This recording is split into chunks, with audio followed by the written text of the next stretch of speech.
Dalawang supporters ng Duterte o ni Sara Duterte, ayan, disqualified na.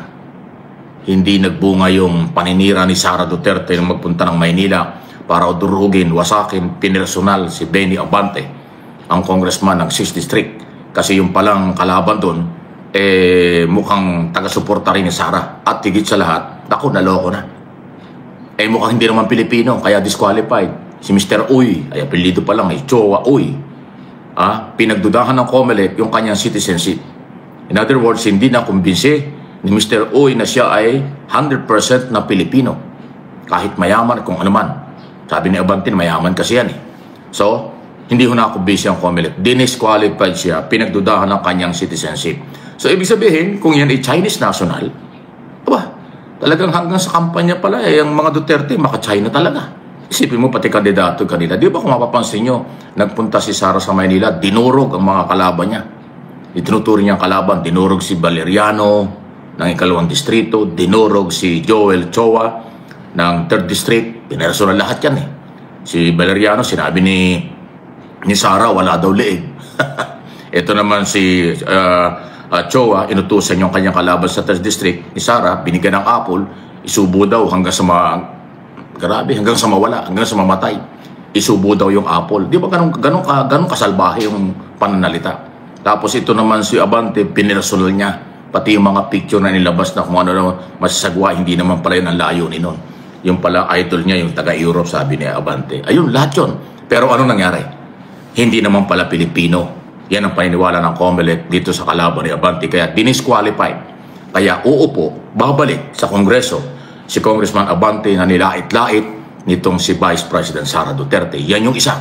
Pangalawa ay yung Duterte Youth. Nakaisa yun pabalik-balik na yung party list dyan sa Kongreso. Hindi naman pala marginalized sector. Pamilya niya, asawa niya, tipag niya, at saka siya mismo, yung Cardema. Si Cardema, kanyang asawa at kapatid. Ang party list na hindi naman pala marginalized sector, ginamit lang yung Duterte, kaya nananalo. Ayun po, kinancel na yung party list. Disqualified na. Sabi niya, pwede mag-appeal, pero malabo na yan. COMELEC din po ang nagdesisyon.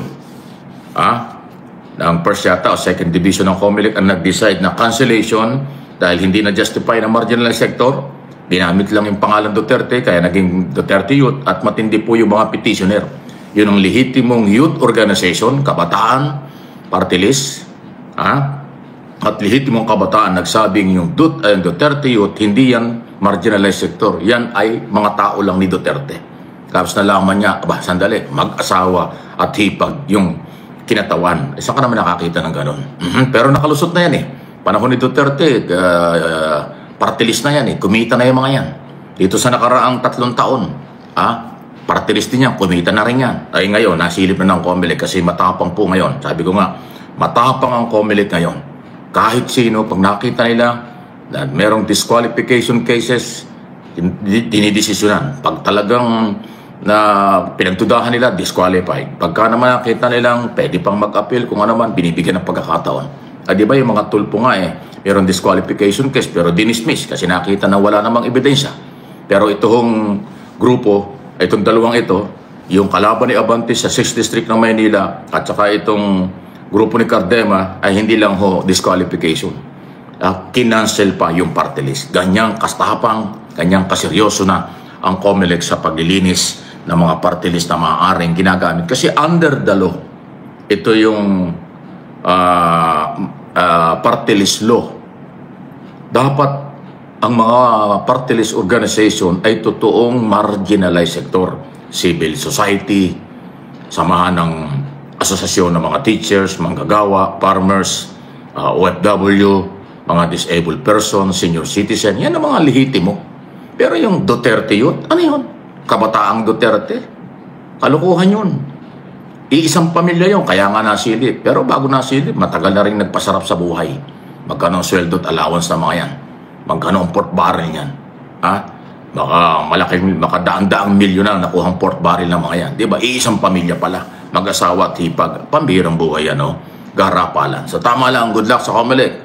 Lahat ng mga pinagdududahan, mayroong problema sa kanilang identity, at kanilang advocacy ay dapat talagang i-disqualified kung merong sapat na basehan. Okay? Thank you, thank you. So, ayan na nga po, mukhang kinakarma po talaga ang mga tao na nadidikit kay Sara Duterte. Ayan, at ito pong katulad niyan, si Cardema, meron po talaga itong malaking problema sa COMELEC dahil nga po yung asawa niya ay merong kapatid na ginamit din ang apelidong Cardema. Ewan ko kung ano yung kanyang pinapaliwanag na mga political name, pero tingin ko hindi po yun sakop doon sa kanyang hipag. Ngayon, ito namang si Joel Uy, o Joel Uy nga yata ang banggit doon. Ito po ay talagang meron ding questionable na pagkakakilanlan at pagkamamamayang Pilipino dahil nga po kahit doon sa kanyang statement ay sinabi nga niya na ang nanay niya ay hindi po Pilipino, kundi kumbaga naturalized. So, eto po yung pahayag nitong si COMELEC Commissioner George Garcia patungkol po dito sa issue kay Joel Uy. Panoorin po natin. Po ang misrepresentation ay isang kasong kriminal po under the Omnibus Election Code and at the same time isang kasong perjury din. And therefore, kung sakasakali po na yan ay magiging final ang desisyon, ay maaari pong maharap ang isang tao na may kinakaharap na ganyang klaseng kaso sa Commission on Election. Ang kaibahan nga lang po doon sa nangyari sa Bambantarlac ay wala po kasing nag-file ng petition to deny due course and or cancel yung candidacy ng naturang pong tumakbo at naging mayor ng Bambantarlac. Dito po sa pagkakataong ito, meron pong isang petitioner na nag-file ng petition mismo at kine-question yung pong kwalifikasyon o kine-question kung talaga bang citizen yung mismong respondent na nag-file ng candidacy sa pagiging kongresista sa distrito ng Maynila. Kung meron pong nagpetisyon dito sa kaso ni Joel Uy bilang isang Pilipino, yung kanyang pagkatao, yung kanyang pagiging citizen. So, meron pong kumwestiyon. At tingin ko, meron talagang grounds for disqualification. Kaya po yan ang naging desisyon ng COMELEC na i-disqualify itong si Joel Uy. Alam niyo po, ako ay wala akong kahit anong kontra dito kay Joel Uy dahil ito po ay kandidato ni Yorme Isko Moreno. Siya ay kasama sa ticket ni Yorme. So ako'y tiwala kay Yorme na ito pong taong ito ay talagang kwalipikado para maging kongresista. Hindi yan susuportahan ni Yorme kung ito po ay kumbaga hindi pwede na maging kongresista. Ngayon, syempre, hindi naman natin alam kung itong taong ito ay totoo kay Yorme Isko Moreno. Hindi natin sure kung ito ba'y naglilihim o kung ito ba ay meron tinatago kasi katulad niyan, meron po siyang inilabas na pahayag. Dito po sa pahayag niya, parang inamin niya na rin na tama ang ginawa ng COMELEC. Ito po ang parte ng kanyang official statement. Ang sabi niya dito, pinanganak po ako sa Santa Mesa, Maynila. Ang aking ama ay naturalized Pilipino, ngunit ang aking ina ay natural born Pilipino. Kung ang inyong ina ay natural born at ang Pilipinas ang inyong lupang sinilangan, di ba natural born Pilipino? Ako po ay Pilipino. Lumaki, nag-aral, nanira, nagsilbi at patuloy akong nagsisilbi sa aking mahal na lungsod ng Maynila bilang konsehal ng ilang termino mula pa noong 2004. So ngayon lang po nasilip ng COMELEC itong issue kay Joel Uy. Joey Uy yata nabanggit ko kanina. Joel Uy. O Joey Uy. Ano ba talaga? Joey Uy o Joel Uy?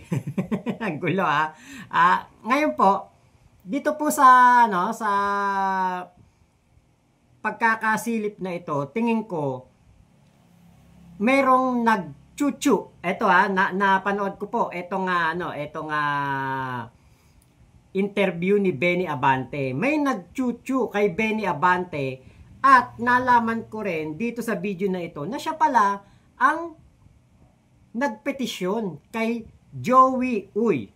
Ito po, panoorin po ninyo yung sinabi ni Benny Abante. Kong Benny, ano po yung reaction ninyo when you learned about the news this morning that Joey Uy has been disqualified by the 2nd Division of COMELEC? Of course, I was very, very happy about that.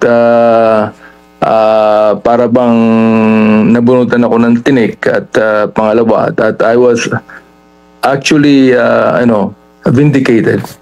Vindicated? Kayo po ba ang nag-file ng disqualification case against Joey Uy? Yes, I did. Upon learning that he is actually a naturalized citizen. Paano niyo po na-discover yun? That back then, si Joey Uy, according to at least the decision of this division, was only a naturalized citizen at the time that he was born. His parents were Chinese nationals. Well, someone called me up that I have not talked for a long time and told me about it. So I began to really study it and investigate, actually. And how were you able to gather the documents or proof about Joey Uy's citizenship? Well, I got a lawyer, and they were the ones that actually looked for the evidence, and lo and behold, talaga namang nakita na he is a naturalized citizen. Ano po yung message ninyo sa mga supporters mo? We understand that you won in the 6th District. Malapit na malapit po yung votes between you and Joey Uy. Yeah, ako ay nagpapasalamat sa aking constituency na naniniwala pa rin sa akin, no. Of course, in that fight in the election, lumamang siya sa akin ng more than 1,000 lang. So hindi naman ako yung bang nagkulang dyan, and I still believe that the 6th District of Manila still want me to be their congressman. So I'm very thankful to my constituency, especially those that actually supported me. We will continue on the fight now that perhaps I am given my third term. No, hopefully we will continue the fight, and the Quadcom will still be there. Ayan, nako, tingin ko may nagchuchu kay Benny Abante na malapit kay Joey Uy. Kaya po nalaman ni Benny Abante ang tungkol dito sa pagiging naturalized Filipino daw po ni Joey Uy. Actually, hindi pa naman po ito final. Hindi pa po final ang decision na yan at pwede pa pong i-apela ni Joey Uy. Ngayon po, ito yung napansin ko din. Since 2004, konsehal na itong si Joey Uy ng Maynila. 2004 pa po, ngayon 2025 na. Ibig sabihin, nung siya ay napalapit dito kay Sara Duterte o pinuntahan sila ni Sara Duterte sa isang kampanya doon sa Maynila at siniraan ni Sara Duterte si Benny Abante, ay doon po nakasama sa karma ni Sara Duterte si Joey Uy. Buti na lang talaga at malakas ang kapangyarihan ni Yorme Isko Moreno at hindi nadamay sa karma ni Sara. Kasi kita nyo 24 years na naging konsehal o naging politiko. Hindi naman pwedeng dire-diretso yan, di ba? Siyempre, merong panahon na after 3 term, bumaba siguro etong si Joey Uy. Pero sa loob ng 24 years, wala pong nagprotesta o nagpetisyon sa pagiging citizen pagiging Filipino citizen ni Joey Uy sa Maynila. Ngayon lang. So meron nagchuchu. Talagang yan po ang aking napagtanto na merong nagchuchu kay Benny Abante at kinarma na si Joey Uy dahil kay Sara Duterte. Ayan, ako, jinx talaga tong si Sara. Kita nyo, kinakarma si Sara. Diba? At sa usaping karma po, abot-abot talaga ang karma na kinakaharap po nitong si Ronald Cardema ng Duterte Youth Party List. Bukod sa sila hindi naman po talaga marginalized sector at wala naman silang nire-representa na mga kabataan, kung hindi kabataan lamang ng mga Duterte, itong utak komunista na ito, si Cardema at utak kriminal na Cardema, at chismoso, parang boy abunda to Kung ang galawan nito, nung napapanood ko mga interview nito, galawang boy abunda, chismosong chismoso. Ngayon, 3 seat ang pwedeng mawala dito kay Ronald Cardema. 3 tuta ng mga Duterte ang pwedeng mawala po dito kapag hindi nagtagumpay ang kanilang motion for reconsideration. Kaya po talagang abot-abot na karma ang inaabot nitong si Cardema at ng kanyang party list. Dahil ito, nire-representa lang nito ay si Digong. Party list to ni Digong. At party list to ng mga tuta ni Digong. Hindi ng buong sambayan ng Pilipino, mga marginalized sector. Hindi PWD, hindi mga mahihirap, hindi mga urban poor sector, hindi po mga magsasaka. Ang talagang nire-representa lang nito ay ang mga utak talangka na mga Duterte. Mga Duterte diehard supporter. Yan lang ang kanyang nire-representa. Ngayon po, na-interview itong si Cardema. Ito sa pagkahaba-haba po ng interview, hindi niya nabanggit yung talagang isa sa dapat na ipaliwanag niya. Ito, panoorin po ninyo. Kasama po natin ang chairperson ng Duterte Youth Party List. Ukol pa rin po dito sa desisyon nga po ng COMELEC 2nd Division at tatanungin po natin ang kanilang reaksyon. Sir Ronald Cardema, magandang umaga po. Good morning po, ma'am. Good morning po, sir. Thank you for being on the show. Nagdesisyon na nga po ang COMELEC 2nd Division. Kinansela po ang registration ng Duterte Youth Party List. Ano po ang reaksyon niyo, sir? Masabi ko, kalokohan yun. Una, ang naging boto ay 2-1 kasi 3 lang sila sa division. Dun sa 1, yung bumoto para sa atin, yung mismong presiding commissioner ng division. At kami nga nagpapasalamat kasi kinontra mismo ng presiding commissioner lahat ng sinabi nung dalawa. Ang sinasabi lang kasi ng mga petitioner laban sa atin, nung 2019 daw, unang-una meron daw tayong hindi pinablish sa dyaryo. Tapos meron daw tayong hindi ginawang hearing. So yun yung sinasabi ng dalawang commissioner. Alam nyo yung sabi mismo ng presiding commissioner sa pagkontra niya dun sa dalawa, naka-state naman sa dissenting opinion, it is never the fault of Duterte Youth Party List. Because under the party list law, it is actually the COMELEC who is required to publish the name of Duterte Youth Party List. And kung nakalimutan ni COMELEC, hindi kasalanan ni Duterte Youth yun. Kasi lahat naman ng pinapapublish ni COMELEC sa atin, lahat yun pinablish natin. Di ba? Paliwanag siya ng paliwanag, pero hindi niya sinasabi kung ano talaga yung dapat niyang ipaliwanag. Buti na lang talaga dumating si Ted Pailon at tinanong siya, in-interview siya. May tinanong sa kanya si Ted Pailon na talagang ito yung tingin ko pinakapunto ng kumbaga kanyang disqualification. Para sa akin yun yung naiisip ko na dahilan. At eto na nga po, kinarma din katulad ni Joey Uy. Dapat na Joel ako ng Joel. Joey Uy o Joey E o Uy. Kasi dun sa sa Isabela nung nandun ako, yung Uy hindi Uy Uy ang tawag nila diyan. So eto po yung interview naman ni Ted Pailon kay Cardema. So, ang totoo po dyan, sila tong gumagawa ng mockery of the elections. Ayaw nilang ilabas yung certificate of proclamation, hindi tayo ang nagmamak sa election po na ito. Sige po. So kumbaga you are going to exercise lahat ng mga legal remedies dito po sa inyong kinasadlakan nga ngayon sa COMELEC. Ngayon, sir, panghuli na lang po ito. Ano ho ba ang inyong katwiran? Ano ba ang katwiran po nitong si Ma'am Drixie? Opo, Drixie May Escardema kasi yung nakalagay doon sa kona po ninyo, di ba? At ito po ay meron pong inilabas na actually liham lang naman ng COMELEC at hinihingi ng paliwanag itong si Ma'am Drixie kung bakit siya gumamit ng Cardema hindi naman daw yung kanyang apelyido o hindi naman po ito kumbaga kahit na asawa o anuman, wala pong Cardema, hindi siya Cardema. Ano pong paliwanag nyo? Yes, alam nyo, pinaliwanag na namin yan 3 years ago pa. Kaya nga nagtataka ako dito sa COMELEC eh. Nag-request kami sa Kongreso na yun ang gamitin niyang political name. Bakit?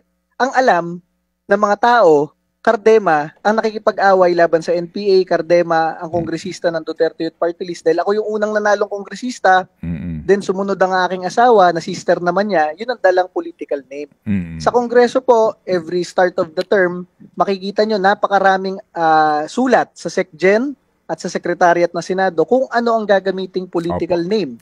Kunyari si Congresswoman Jesusa Hernandez Bautista, baka hindi nyo kilala kasi ang gamit niya Lani Mercado Revilla. Baka hindi nyo kilala si Mayor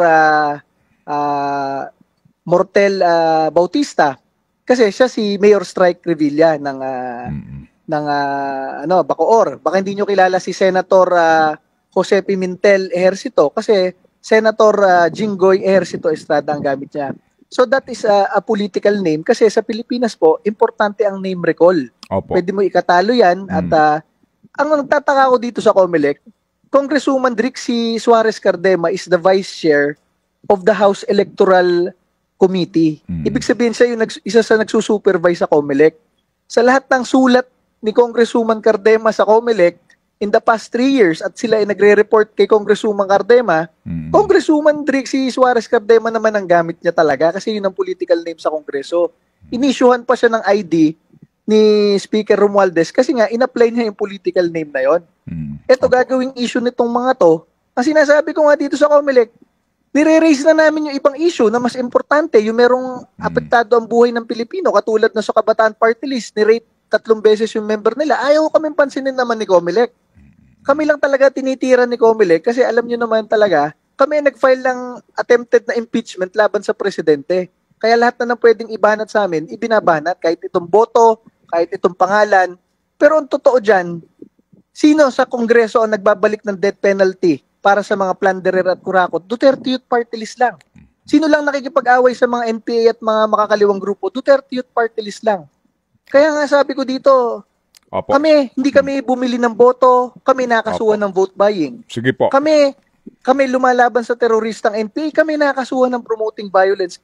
Talagang pinopolitika kami. Sige po. So, Ginoong Cardema, kami po tumawag nga sa inyo para mapakinggan po inyong panig sa isyong ito at aantabay po tayo sa magiging aksyon ng division o perhaps ng NBAC dito po sa inyong sinasabi nga na mga motion na ihahain. Salamat sa inyo pong panahon, Ginoong Cardema.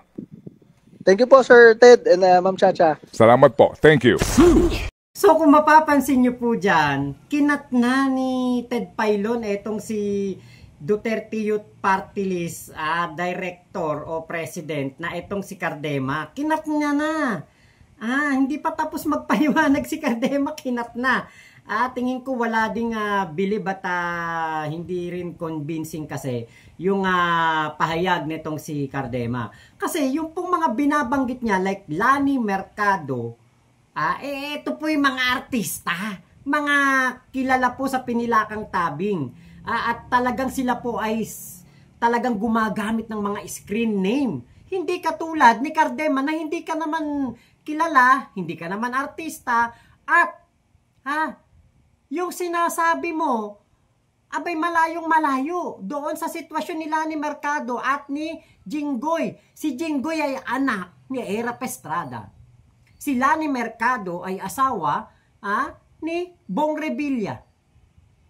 Pero yung asawa mo na may kapatid na Drixie ay hindi mo kaano-ano. Hipag mo lang yun. Etong mga binabanggit mo ay mga kadugo nila yung merong mga screen name. Samantalang yung Drixie May na yun, yan hipag mo lang. Hindi mo kaano-ano yan. Hindi mo kadugo yan. Kaya kung kailangang gamitin ang Cardema, dapat magpa-change name siya legally.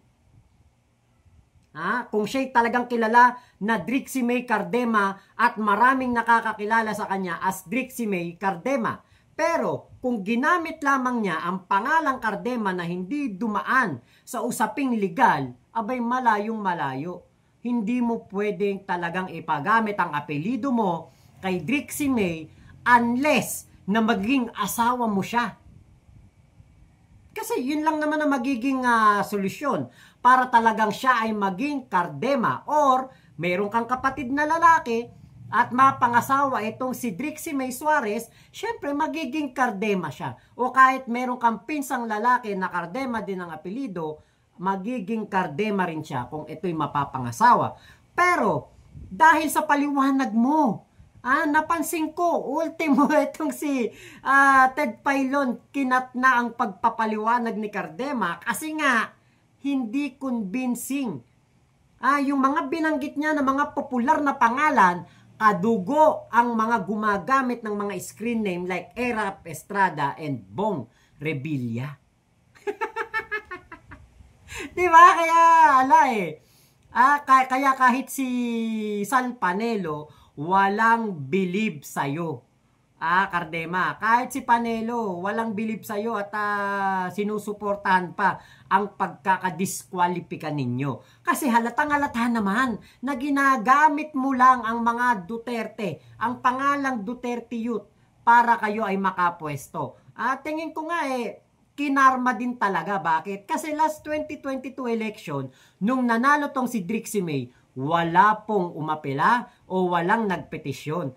Pero dahil nga dito sa sobrang paggamit ni Cardema sa apelido ng mga Duterte at pagdikit kay Sara, abay nakita ko pa nga dun sa Quadcom hearing kung nandoon si Digong, abay tumayo pa to't nagpakita pa, talagang kumamay pa kay Digong etong si Ronald Cardema. So ano nangyari? Kinarma.